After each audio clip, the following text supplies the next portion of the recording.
First off, I will make sure that everyone had a chance to download this repository and also had a chance to download the sample data. And then the only other thing you will need to do is unzip the sample data and make sure that the folder that comes out is in the top level of the repository that you just cloned. And for Windows users, you'll probably need to use 7-zip.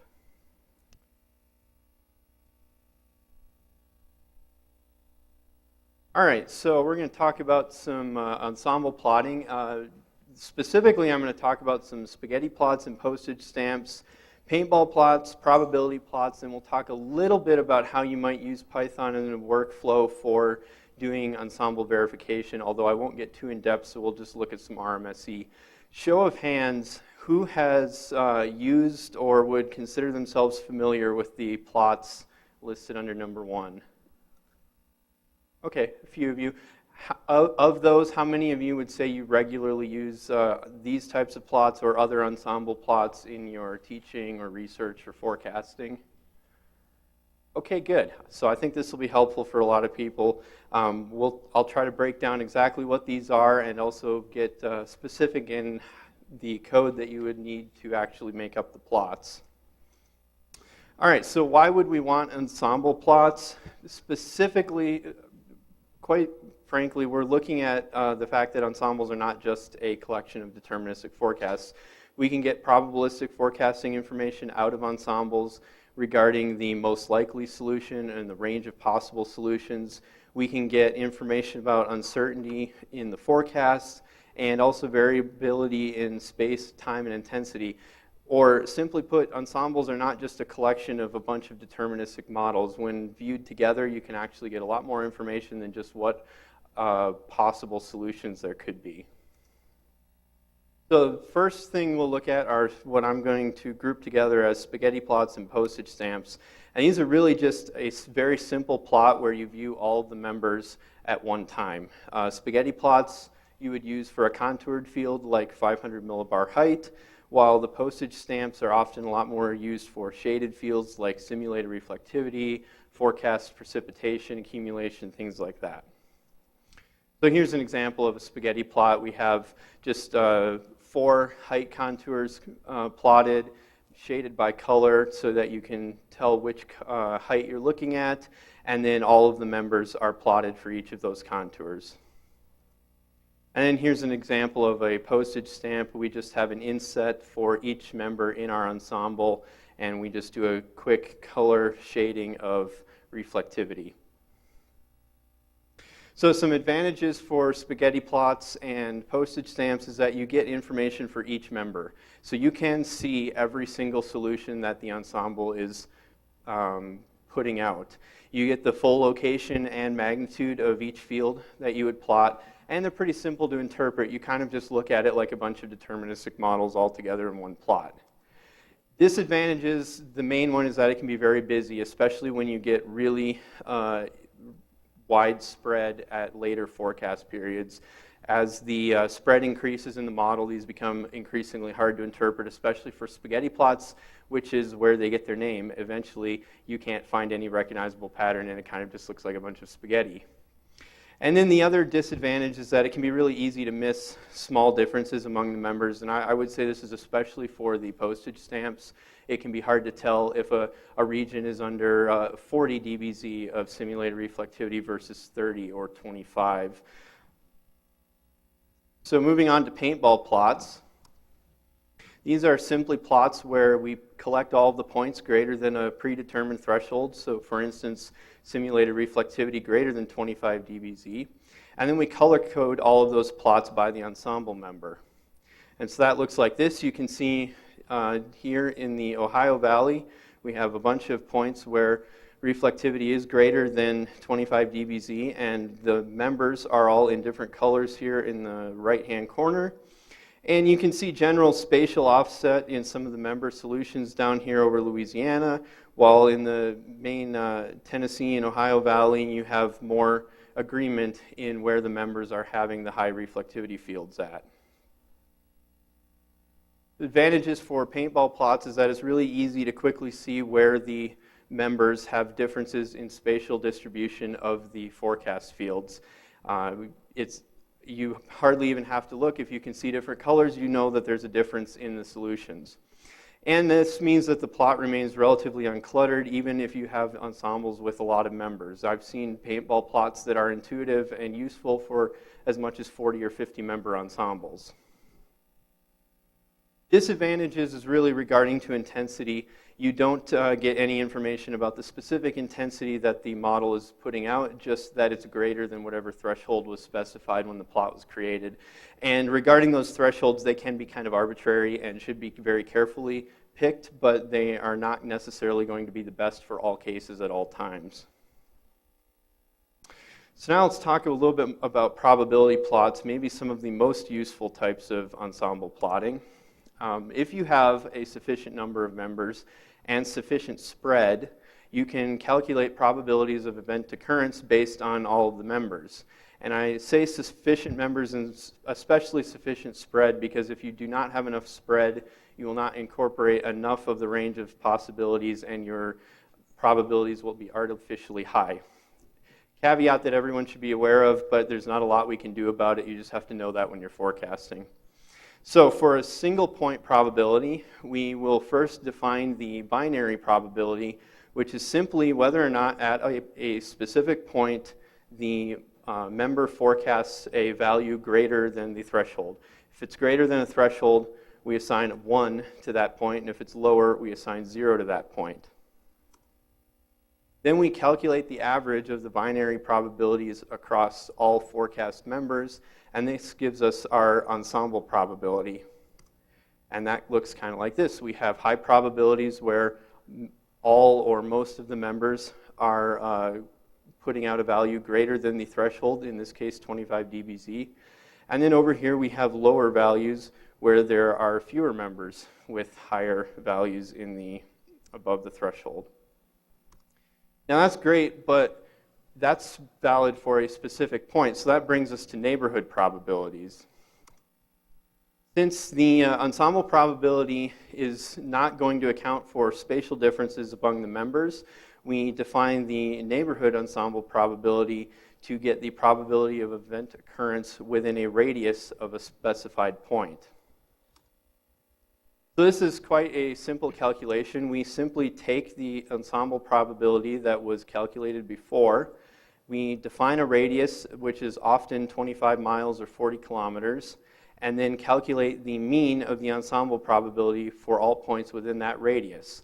That then is defined as the neighborhood ensemble probability at each point.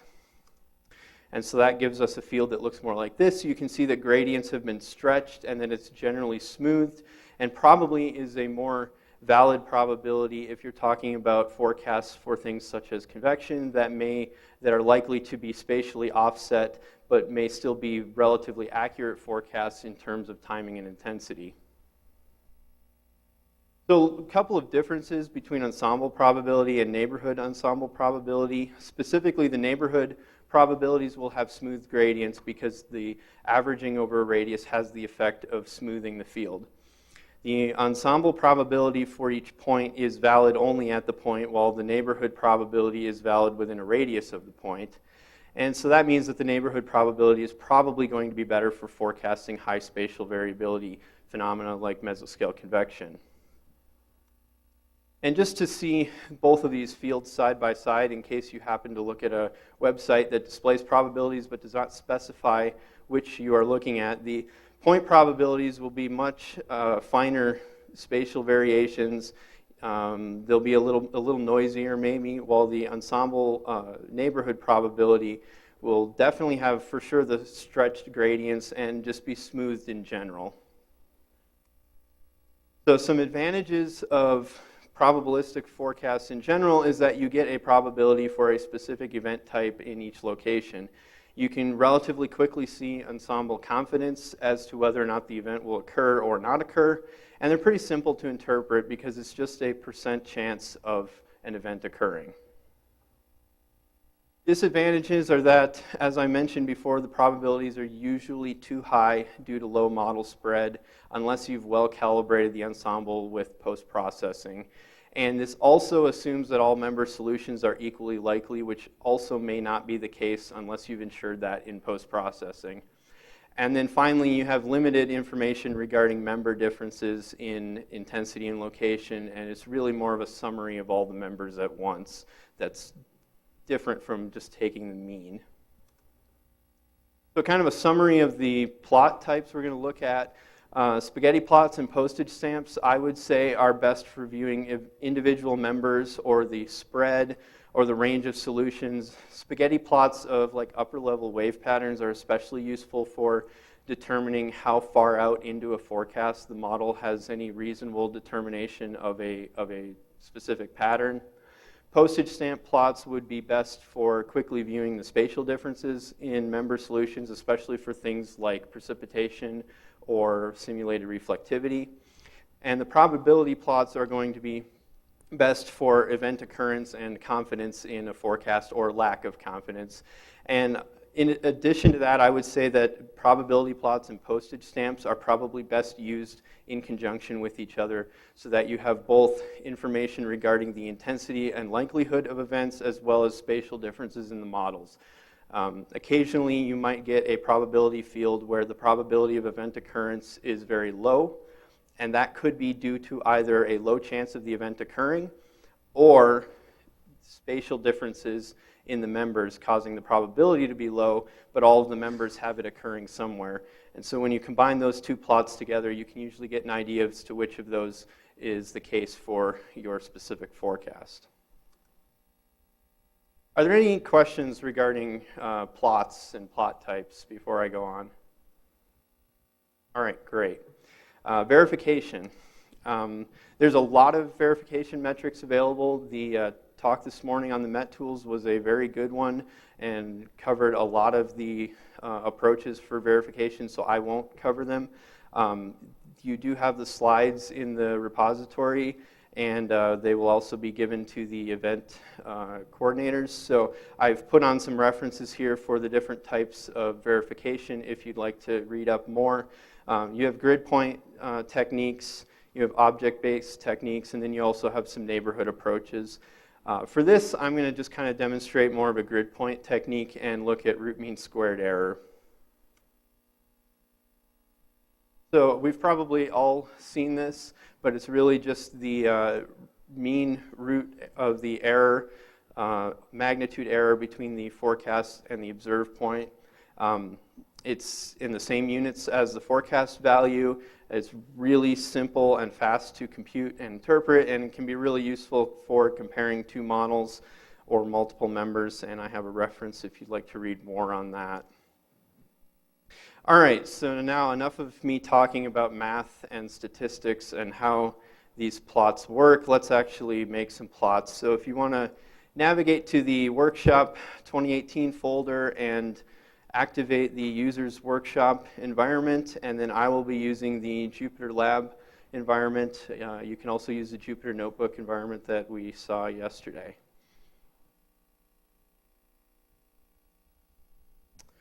All right, so once you're in the workshop environment, go into the Notebooks folder and open up the Spaghetti Plots notebook. That's where we'll be starting today.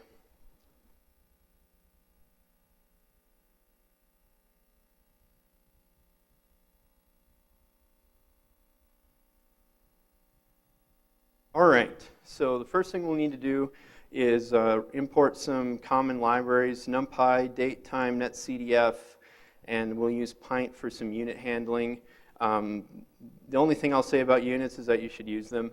It's very, very easy to use. I'm using Pint natively. MetPy also has a wrapper for Pint in the library, so pick one and use it. It's extremely helpful for conversions and keeping track of what your data is in as you're processing it.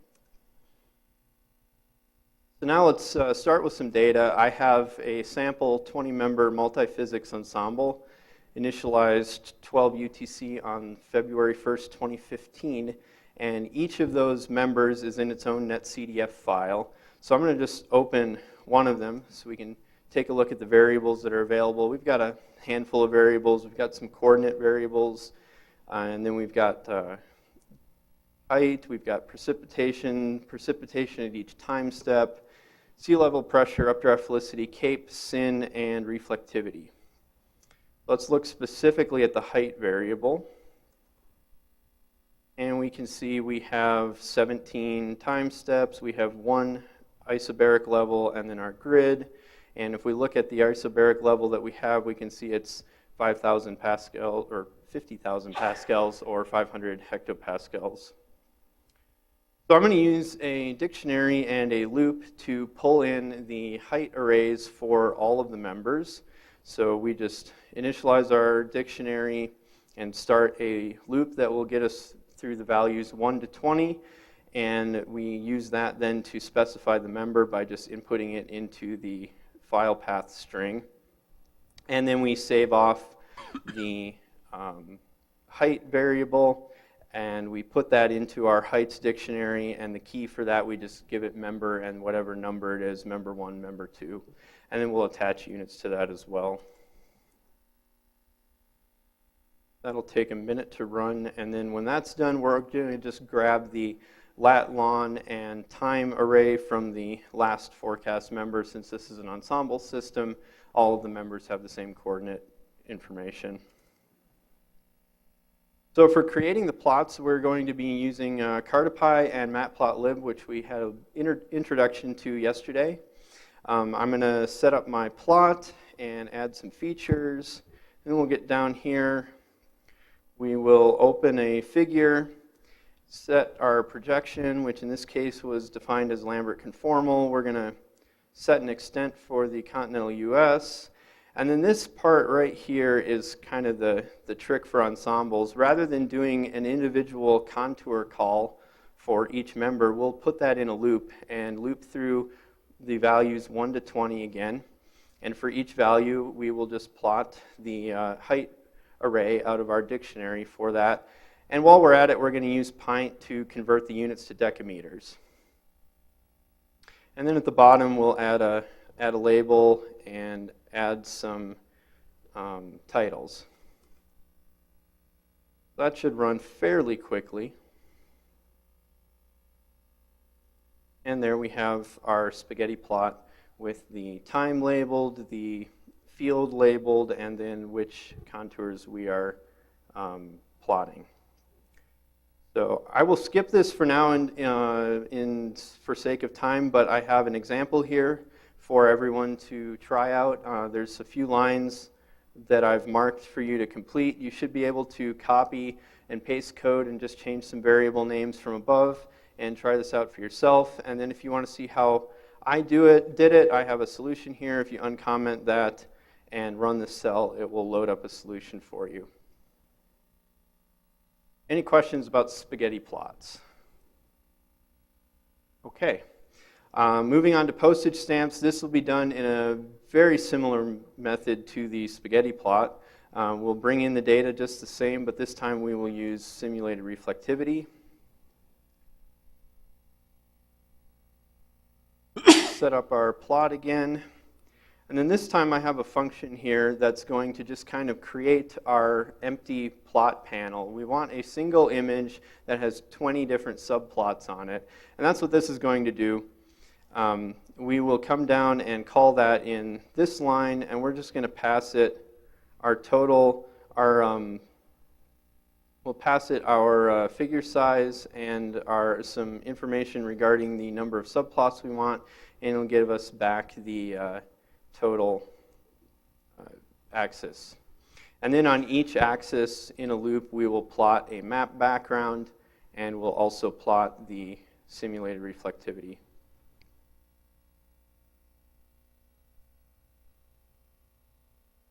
This will take a little bit longer to run because it's drawing contoured, color-shaded images for 20 different panels.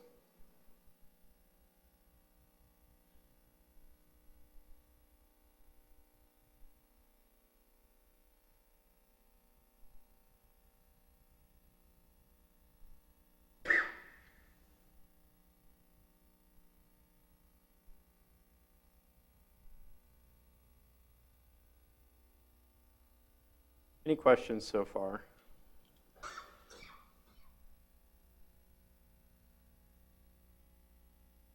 There we go. And there is our postage stamp.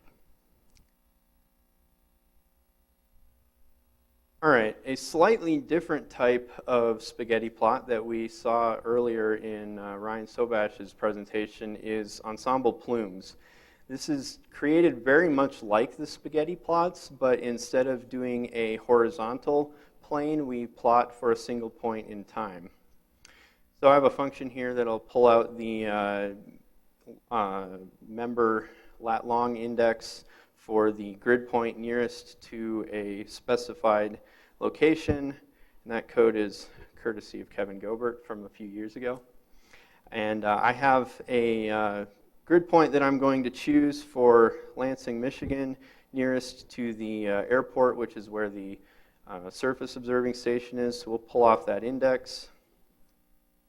And we'll read in our total accumulated precipitation. This is a sum of precipitation through all forecast hours. And then we're going to go ahead and compute the ensemble mean for all of the members. And then finally, just like before, we'll go ahead and plot this on an axis, but this time it will be a XY plot of time and precipitation. You can see that plots relatively quickly, and as we go further in the forecast, we get more spread in the forecast precipitation amounts, and you can see our mean is plotted in a bold black line and falls generally in the middle of all the members. And one other thing you can note on this is that this ensemble for this particular point would, if we were to compute probabilities, actually violates the equally likely assumption because we have grouping around about 3 or maybe 4 solutions with the members. All right, so that is spaghetti plots and postage stamps. So now I am going to go over to the paintball plots notebook, and we'll take a look at that.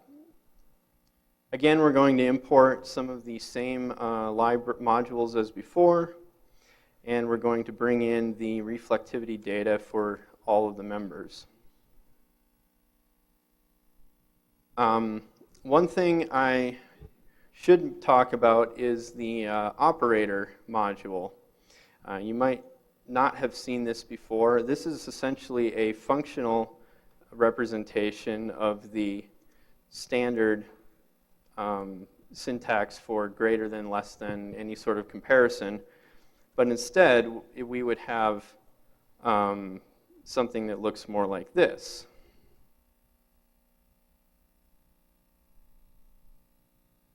And that would be equivalent to f greater than or equal to b. And the reason I'm going to use that is because we will create a function that will pull in all of our ensemble members. It will also take a threshold and an operator, and then it will compare the ensemble member to the threshold at every point, assigning it a 1 if the value is greater than a threshold, and leaving it as a 0 from the empty array if the value is less than the threshold. So we'll go ahead and run that function and then call it in the next cell. We're going to use 25 dBz as our value, and we're going to go greater than 25 dBz. I should also note this syntax right here allows us to take each of the members inside of the reflectivity dictionary and put them into the function as arguments with commas in between. That keeps us from needing to type out 20 different member calls manually. It's a little bit of a shorthand.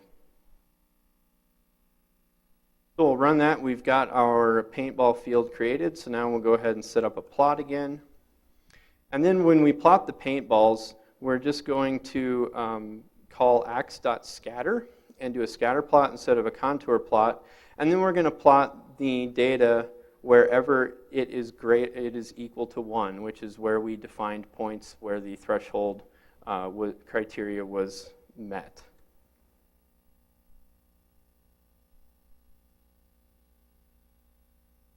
And we can see we have a nice paintball plot of our reflectivity, and we definitely have high confidence and a lot of spatial cohesion of the reflectivity over Indiana and Kentucky, and less so in some of the convective regions for this particular cyclone.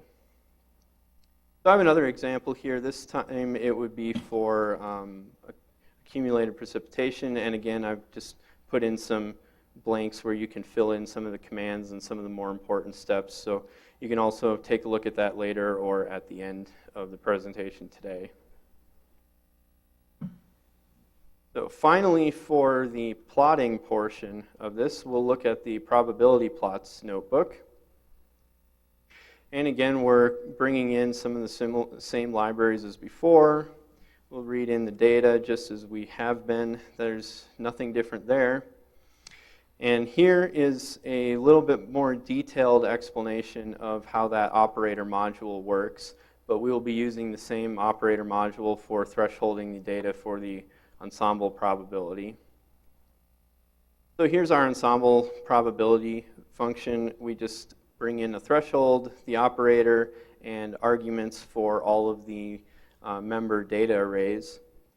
And all we do in here is, just like the paintball function, we find everywhere where the member is greater than the threshold and set that equal to 1.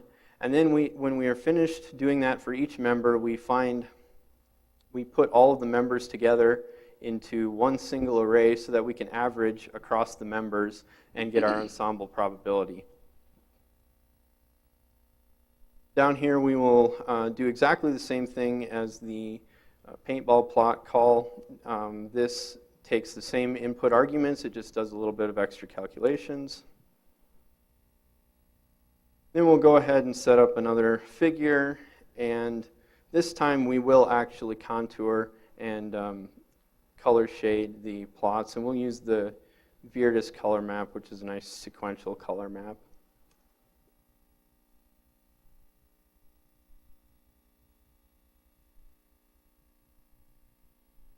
And there we have our probability plot. And you can do this again for any variable, any threshold, but it does have to be some sort of a categorical variable. So usually a continuous field that has been thresholded at a particular value of importance.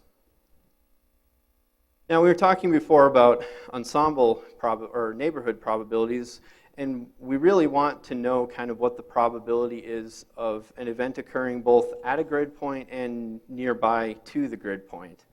So to do that, we'll do the neighborhood ensemble probability as before. So the first thing we have to do is define our neighborhood. But before we can define the neighborhood, we need to transform the data. The data or coordinate arrays are in latitude and longitude values, and that won't really help us very much because we want to specify a radius in some sort of distance unit. So we will set up a coordinate system that is, in this case, the Elbers equal area coordinate system. It does not have to be Elbers equal area, but you should use some sort of equal area or equidistant specifically for the domain you're choosing. So you probably don't want to use Mercator in the high latitudes. Then we will do a transform of our latitude and longitude points, and then we'll just split those off into separate latitude and longitude arrays and attach the units, which are now meters, because the coordinates are now relative to the projection rather than the Earth. So the calculation for actually doing a neighborhood probability is pretty simple. You just define a radius and then take the mean of the point probabilities in that radius. That, unfortunately, is really slow in Python. There's no good way to vectorize it for those of you that are familiar with the method of trying to make everything calculate as a NumPy array. When you do that, you actually end up with something that when you get it as close as possible, and it'll take about 6 or 7 minutes to run. Or you could fully vectorize it and have 300 or so by 500 or so times that many squared data points, which would overflow your RAM within a matter of minutes. So we will use the Numba package, which is designed to take problems like this that can't be vectorized in NumPy and compile the Python code into C code, which will then run a lot faster. So you can read more about that on the Numba documentation. There's also a really good tutorial from last year's SciPy conference. It's about 2 hours long, but if you want really in-depth how to set up something to run efficiently in Numba, I would encourage you to take a look at that. So I have two functions here. We'll look at the bottom one first, since this is the actual neighborhood probability function. The first thing I'm going to do is pass a unit wrapper that's just going to say make sure my radius is in the same units as my coordinate points, because I don't want to ask for a 25-mile radius when my data points are in units of meters. That would give me very bad results. So the units package will take care of converting the units to be equivalent regardless of what you input. So this is where using units becomes very helpful, because with this wrapper on, I could tell it 25 miles, and even though it's in meters, it would convert those units to be one or the other. Then we'll pass this at ngit, which is telling Numba to compile the following function into C code at the time at runtime. The N stands for no Python, so this will not allow any code that can't be converted into C. And that ensures that we get the maximum speed out of this. So that way, that means though that we can't use things like NumPy's built-in Boolean indexing. So we'll have to do some tricks to get around that. We'll start by initializing an array, and we'll pull off the shape of our points from the point probabilities. And then we're just going to go across the grid, and we're going to calculate the distance to every other point on the grid from each point. Once we've done that, we're going to go in and take the number of points that are less than our radius and compute the mean of that. And then this function up here is just the written out no Python version of computing finding all of the points that are within a specified distance of your input point. This is simply so that we can go faster into no Python mode. So I'm not going to try to get through all of the details of what this code is doing. You can look at that yourself if you wish, but just know that it looks really bad and it looks really not Pythonic, simply because we're trying to use Numba to make it go faster. So then we'll call that in this cell. I'm actually not going to call it right now, because even though it runs a lot faster, it'll still take about 2 minutes, and I already have the image generated. And then we just plot the image exactly the same as before, and we have our neighborhood probabilities. So I have another template set up down here for you to kind of create the a neighborhood probability plot of the updraft helicity. And again, there's a solution if you'd like to see it. So the last thing I will talk about is verification. So verification obviously is extremely important. There's a lot of data processing that goes into effective verification. So I'm going to just demonstrate quickly how that workflow might look in Python. This is not by any means a good method of verification, but I didn't want to have to make you all download too much data, so I'm working with what I can here. So again, we'll go ahead and import some libraries, and then we're going to just create that Ensemble precipitation plume that we created earlier. And so you can see that here. So now let's look at some observed data. So I'm going to pull in the ASOS observations from the Iowa State archive, and that will come in a .csv format, which if we go back over here to the data folder, we can take a quick look at. And so we have station, we have a valid time, and then we have a precipitation accumulation for that hour, which is in millimeters. Going back to the notebook, I'm going to use the pandas package to read this in.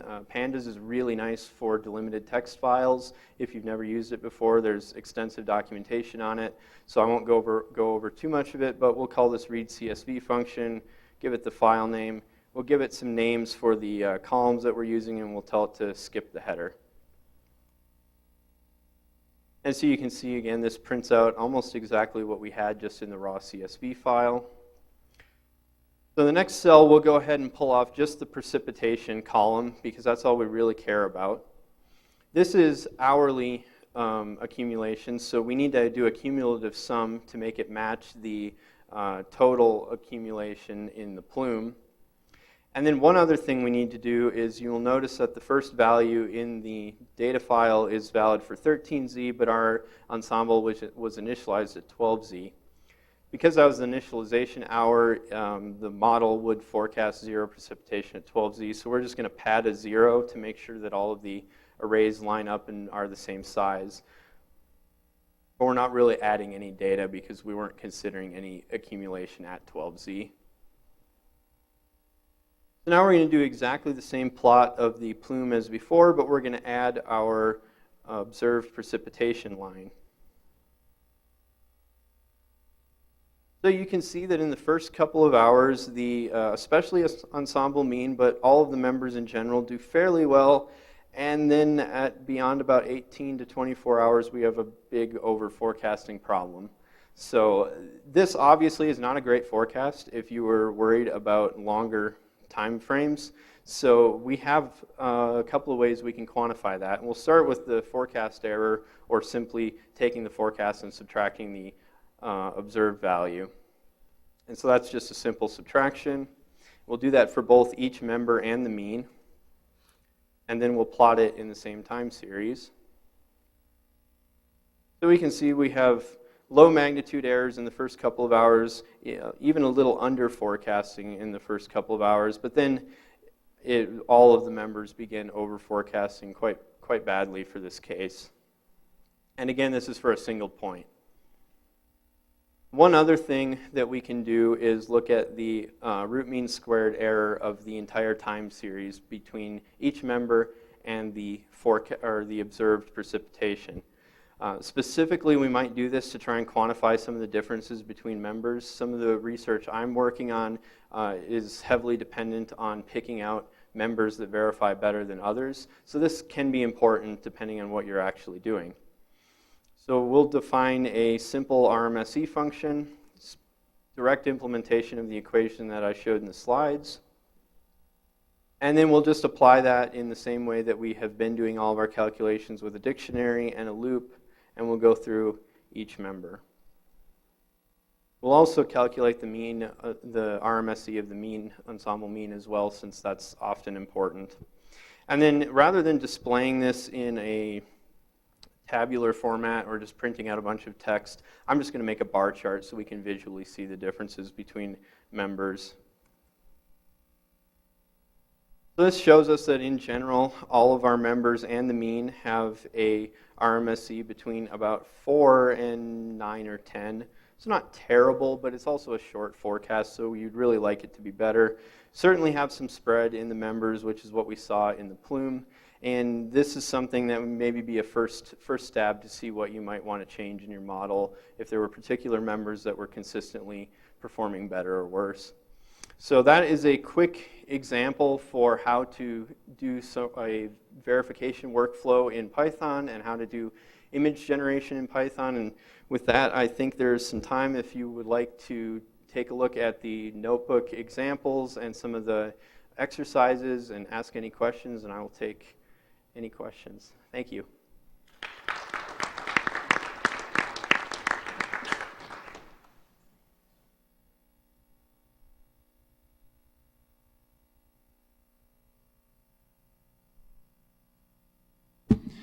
Have you checked out any of the convolution functions in the image processing package of SciPy? So that's what we use for some of the neighborhood calculations, and that's pretty quick. I have not, so I'll have to take a look at that.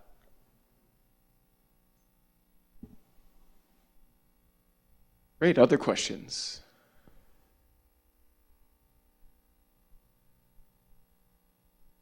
All right, well, clearly you all have some homework, so we'll allow maybe about 10 to 15 minutes here for working on that. We'll be walking around, seeing if you're running into any problems. You can ask us any questions, or you can ask Tyler questions, it's his work, about how some of this works, and try to make some of the other plots that he kind of outlined for us, and just had some fill in the blanks there for the portions of code that are pretty easy to do. And then we'll come back at about 2:45 at the very latest to then start our wrap-up processes. So Let's thank Tyler one more time.